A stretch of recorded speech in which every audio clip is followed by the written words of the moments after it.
चलिए मेरे प्रिय विद्यार्थियों, आज हमें देखना है यानी कि पैसिव वॉइस। तो पैसिव वॉइस सीखना भी है और इसके बाद प्रैक्टिस भी करना है, क्योंकि हमें तो आना चाहिए ना भाई। हमारा नियम होना चाहिए कि वो हमें आ जाए। क्यों? तो देखिएगा, पास्ट इंडेफिनिट टेंस, ठीक है। तो पास्ट इंडेफिनिट टेंस में हम देखते हैं रूल की अगर हम बात करें तो रूल क्या होता है। पहले हमें ऑब्जेक्ट लिखना है, फिर इसके बाद हमें वॉज वर्ड लिखना है, इसके बाद V3 यानी वर्ब की थर्ड फॉर्म लिखना है, और इसके बाद ETC मतलब अदर वर्ड अगर मिलते हैं तो लिख देना है, और नहीं मिलते हैं तो काहे को लिखना है बेफालतू में। इसके बाद बाई लिख देना है और सब्जेक्ट लिख देना, बस इतना करना है आपको, ठीक है। जैसे मान लो एक्टिव में आया कि राम किल्ड द रावण, ठीक है।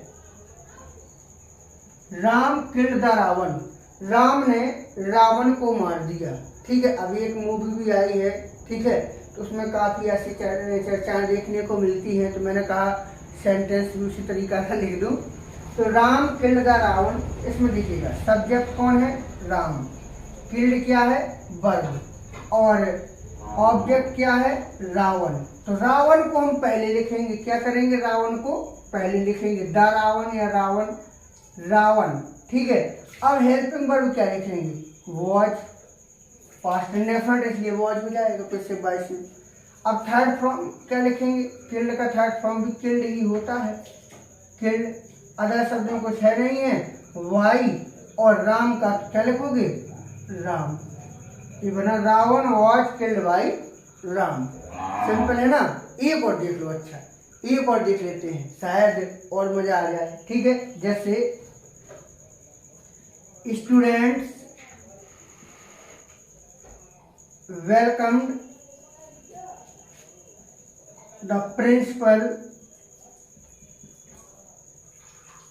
ठीक है। स्टूडेंट्स वेलकम द प्रिंसिपल, विद्यार्थियों ने प्रधानाचार्य का स्वागत किया। अच्छी बात है, करना भी चाहिए, आप भी किया करो। क्यों? तो स्टूडेंट्स वेलकम द प्रिंसिपल। तो देखिएगा स्टूडेंट्स क्या है यहाँ पर? सब्जेक्ट है ना, और वेलकम्ड क्या है? वर्ब है, ठीक है ना। इसके बाद द प्रिंसिपल क्या है यहाँ पर? जो प्रिंसिपल जो है यहाँ पर ऑब्जेक्ट का काम कर रहा है, ऑब्जेक्ट है, ठीक है। तो पहले हमें क्या लिखना है? ऑब्जेक्ट, ठीक है। कहने का मतलब ये होता है भैया, अगर आप और लॉजिक से समझें तो ऑब्जेक्ट आगे आ जाएगा, सब्जेक्ट पीछे आ जाएगा। देखो द प्रिंसिपल आगे आ गया, द प्रिंसिपल, ठीक है। चाहे रूल से समझ लो चाहे ऐसे भी समझ लो, और प्रिंसिपल की जगह क्या आ जाएगा? वाई, आगे का पीछे पीछे करेंगे, स्टूडेंट्स बाय स्टूडेंट्स, ठीक है। अब वेलकम है, हेल्पिंग वर्ब तो लिखनी पड़ेगी, प्रिंसिपल तो एक ही है, तो क्या लिख देंगे? वाज, और वेलकम की थर्ड फॉर्म क्या हो जाती है? वेलकम। ऐसे ही बना लो, दोनों तरीका से देख लो। ऑब्जेक्ट आपका प्रिंसिपल हो गया, प्रिंसिपल के अकॉर्डिंग वाज हो गया, वर्ब की थर्ड फॉर्म वेलकम हो गया, फिर क्या हो गया? बाई हो गया, सब्जेक्ट में स्टूडेंट्स हो गया। समझ में आया? अभी हम इसकी एक्सरसाइज भी करेंगे, ठीक है ना। अभी हम इसकी एक्सरसाइज भी करेंगे, आपको हल करना है मेरे साथ, ताकि क्लियर हो जाए, जल्दबाजी में नहीं, ठीक है, कि जल्दी जल्दी जल्दी निपटा दिया, बोले हो गया। नेगेटिव देखेंगे, पहले नेगेटिव में करना क्या? वही नेगेटिव में है भैया, देखो केवल नोट पर आपको बढ़ाना है, बाकी वही रूल है। ऑब्जेक्ट, वॉज वर्ड, फिर नॉट, वर्ब की थर्ड फॉर्म, अदर वर्ड, फिर बाई और सब्जेक्ट। देखिएगा जैसे एक सेंटेंस समझ लीजिएगा, क्या है? जैसे he did not like T, he did not like T, वह चाय पसंद नहीं करता था, वह चाय पसंद नहीं करता था। तो हमें चाहिए क्या है? सब्जेक्ट, वर्ब और ऑब्जेक्ट। सबसे पहले हम क्या लिखेंगे? ऑब्जेक्ट। ऑब्जेक्ट क्या है? टी, तो हम लिखेंगे टी, ठीक है। अब डिड तो हम लिखेंगे नहीं, क्योंकि हम पैसिव बना रहे हैं, तो क्या लिख लेंगे? वॉच, ठीक है। नॉट क्या लिखेंगे? नॉट। अब लाइक की थर्ड फॉर्म क्या लिखेंगे, लाइक्ड। अदर वर्ड में कुछ है ही नहीं है, बाय, और ही की जगह क्या, ही को किसमें बदल देंगे, हिम में। Tea was not liked by him, बिल्कुल इजी, आसान है। एक और देख लो, ठीक है। जैसे फार्मर डिड नॉट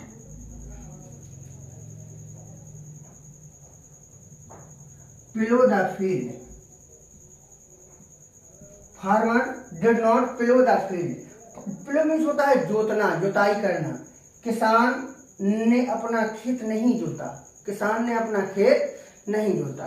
देखिएगा सब्जेक्ट क्या है, फार्मर, वर्ब क्या है, प्लो, द फील्ड क्या है, ऑब्जेक्ट। तो सबसे पहले क्या लिखेंगे, ऑब्जेक्ट, तो हम लिखेंगे the field. Helping verb was, फिर नॉट, फिर थर्ड फॉर्म क्या हो जाएगा, प्लोड। प्लो की थर्ड फॉर्म हो जाएगा प्लोड बाय, क्या बचा, फार्मर। ठीक है, इस तरीका से आप बनाइएगा। ठीक है, चलिएगा अब हम देखेंगे इंटेरोगेटिव। और वो नियम भी हमें देखना है जो अधिकांशता परेशान करते रहते हैं, तो उनको भी देखना है। इसके बाद हम एक्सरसाइज भी करेंगे। ठीक है, देखें आगे। तो इंटेरोगेटिव में क्या करना है कि सबसे पहले आपको लिखना है वाज या वर, किसके अनुसार, ऑब्जेक्ट के अनुसार। जो ऑब्जेक्ट होगा भाई उसी के अनुसार तो लिखेंगे आप। इसके बाद वर्ब की थर्ड फॉर्म लिखना है आपको। इसके बाद अदर वर्ड है तो लिख देना है, नहीं है तो काय को लिखोगे। इसके बाद बाई, और बाई के बाद आपको लिखना है सब्जेक्ट। ठीक है, क्वेश्चन मार्क लगाना तो बिल्कुल भूलना ही नहीं है, बिल्कुल मत भूलिएगा। देखो जैसे एक्टिव में पूछा गया did you call me, did you call मी, क्या आपने मुझे बुलाया, क्या आपने मुझे बुलाया। तो हमें केवल तीन चीजें चाहिए, क्या, सब्जेक्ट, वर्ब और ऑब्जेक्ट। सब्जेक्ट चाहिए, वर्ब चाहिए और ऑब्जेक्ट। ऑब्जेक्ट क्या है, मी। तो मी का क्या बदलेगा, सब्जेक्ट, मी का सब्जेक्ट बदलेगा आई। तो हमें यहाँ लिखना पड़ेगा ऑब्जेक्ट में आई। तो आई के अनुसार क्या लगाओगे, वाज या वर, तो यहाँ लगाएंगे वाज, वाज आई। ठीक है, अब कॉल की थर्ड फॉर्म क्या हो जाएगा, कॉल्ड। अदर वर्ड में कुछ है नहीं, क्या लिखोगे, वाई, और यू का क्या लिखोगे, you. Was I called by you. ठीक है, अब हम ऐसे भी देखो समझ लो, जैसे इसको मैं थोड़ा साफ कर दूं, कैसे, अब इसको ले जाएंगे इसकी जगह और मी को ले आएंगे आई की जगह। देखो तो आई का क्या हो जाएगा, हेल्पिंग वर्ब वाज, और यू की जगह आ जाएगा आई, और मी की जगह क्या पहुंच जाएगा, वाई यू, और कार का थर्ड फॉर्म क्या हो जाएगा, कार्ड, मतलब कार्ड जो तो रहेगा, कार्ड हो जाएगा। Was I called by you. दोनों तरीका है, समझो एक ही चीज है, एक ही चीज है, दोनों तरीका है समझो। फिर से देखो, यहाँ देखो, एक और देखो, जैसे did they play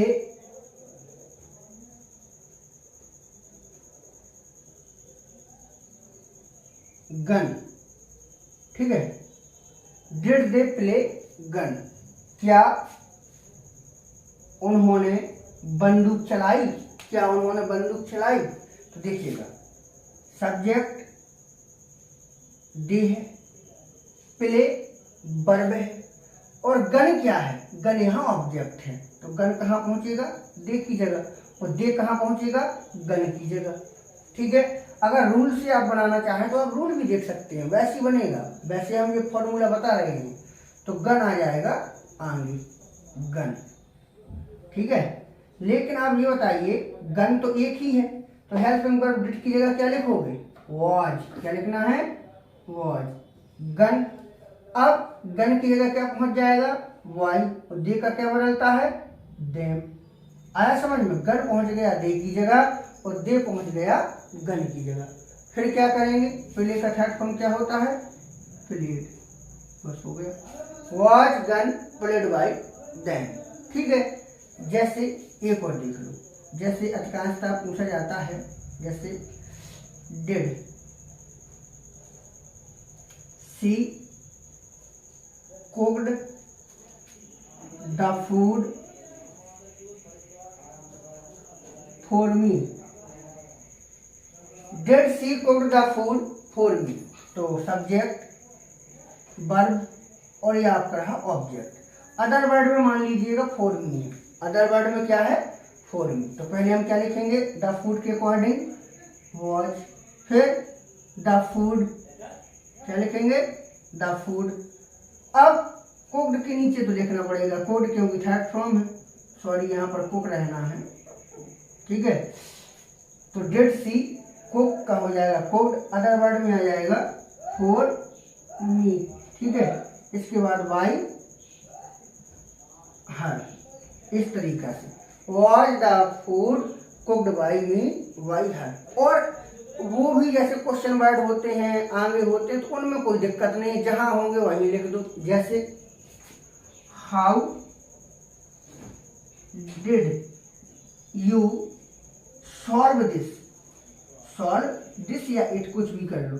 how did you solve it यानी कि तुमने इसे कैसे हल किया, तुमने इसे कैसे हल किया। देखो तो इसको तो आप ज्यों का ये मान लीजिएगा, ज्यों का त्यों रखिएगा। हाउ क्वेश्चन वर्ड जो होंगे ज्यों के त्यों, में कोई बदलाव नहीं करना है। अब करेंगे क्या, इट के अनुसार क्या कर दोगे आप वॉज। अब इट को लाओगे आगे इट, अब थर्ड फॉर्म क्या हो जाएगा सॉल्व्ड, फिर इट की जगह क्या पहुंच जाएगा वाई यू, ऐसे है ना यूनिक तरीका। तो how was it solved by you, समझ में आया। अभी प्रैक्टिस भी तो करना है, अभी प्रैक्टिस करेंगे, एक या दो नियम और देख लेंगे फिर प्रैक्टिस करना है, ठीक है। चलिएगा अभी इसको मैं साफ करके अभी कर रहा हूँ, ठीक है। तो एक जैसे आपका हु वाला भी होता है, तो हु वाले को प्रेजेंट इंडेफिनिट तो आपने समझ लिया है। प्रेजेंट इंडेफिनिट जो पढ़ा था उसमें आपने हु वाले को समझा था कि बाई हूँ कैसे आता है। नहीं अगर पढ़ा है तो आप प्ले लिस्ट में जाके प्रेजेंट इंडेफिनिट को जरूर देखें जो मैंने अभी पढ़ाया था, ठीक है। देखिएगा जैसे एक्टिव में पूछा गया, ठीक है। जैसे हु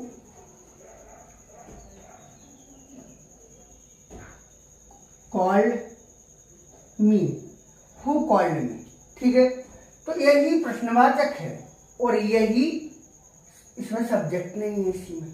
तो सब्जेक्ट किसे मानेंगे, इसी हु यानी इसी को सब्जेक्ट मानेंगे, वो यही क्वेश्चन वर्ड है, ठीक है। तो इसको सब्जेक्ट मान लिया, वर्ब ए है और ऑब्जेक्ट ए है ना। तो करेंगे क्या कि मी के अनुसार, ठीक है, मी को बदलेंगे आई में, तो हु का क्या हो जाएगा होम। आया समझ में, हु को क्या बदलते हैं होम में बदलते हैं, होम को किसमें बदलेंगे हु में। अब मी के अनुसार हेल्पिंग वर्ब क्या हो जाएगी वॉज आई, यहाँ तक कोई दिक्कत किसी को। हु को बदला मैंने होम में, हेल्पिंग वर्ब वाज और फिर बदलूंगा आई, थर्ड फॉर्म क्या हो जाएगा कॉल्ड। अब बाई लगाएंगे यहाँ, लेकिन सब्जेक्ट बाई से क्या जोड़ते हैं सब्जेक्ट कुछ है नहीं है, तो क्या करेंगे बाई को लगा देंगे आगे, तो हो जाएगा why whom was I called. ये आपका पेसिव बन गया, क्या बन गया पेसिव बन गया, ठीक है। चलिएगा अब हम प्रैक्टिस करते हैं थोड़ी 5-6 सेंटेंस। जैसे रानी प्लेड गिटार, ठीक है। चलिएगा आप बनाइए मेरे साथ। तो रानी प्लेड गिटार, तो ऑब्जेक्ट क्या है गिटार, तो गिटार को हम लिखेंगे आगे गिटार। अब गिटार के लिए हम हेल्पिंग वर्ब लगाएंगे वॉज, और प्ले का थर्ड फॉर्म क्या होगा प्लेड, वाई क्या हो जाएगा रानी, ऐसी बनेगा। अभी एक मैं आपसे पूछूंगा, बिल्कुल एक यानी कि पेसिव आपको ही बनानी पड़ेगी, ठीक है।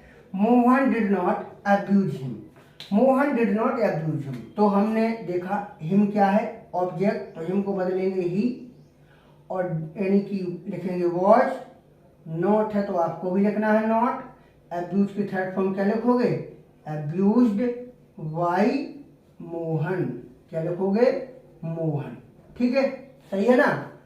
हु बीट यू, जो परीक्षा में बहुत ज्यादा पूछा जाता है, कोई भी पूछ सकता है क्योंकि ये इसकी दोनों फॉर्म बीट की फर्स्ट फॉर्म और सेकंड फॉर्म एक जैसी होती हैं, ठीक है। लेकिन ये फास्ट में ही है क्योंकि इसमें एस वगैरह नहीं जुड़ा है, हु वगैरह, हु जो होता है सिंगुलर नंबर में ही होता है, ठीक है। तो हु को बदलोगे किसमें, यानी कि बाय whom पहले ही लगा दिया मैंने। इसके बाद सॉरी ब्लैक से ही बनाना है, अलग दिखाइए ताकि बाय whom, फिर यू के अनुसार हेल्पिंग वर्ब क्या लगाओगे, वर, यू, थर्ड फ्रॉम, विटेन, ठीक है। Teacher did not scold me, teacher did not scold me, अध्यापक ने मुझे नहीं डांटा, ठीक है। ये आपको बनाना है, किसको बनाना है आपको, चलो ये बनाना, ये मैं बना रहा हूँ, ठीक है। मी, तो मी को बदलोगे आई में, किसे बदलोगे आई में, आई किया, आई के साथ वॉच, नहीं है तो नॉट, स्कॉल्ड की third form scolded, scolded by क्या हो जाएगा, टीचर। आई डिड इट, मैंने इसे किया, मैंने इसे किया। इसकी पिछले 22 आप कमेंट बॉक्स में जरूर कमेंट करें और वीडियो को लाइक शेयर जरूर कर दें। धन्यवाद।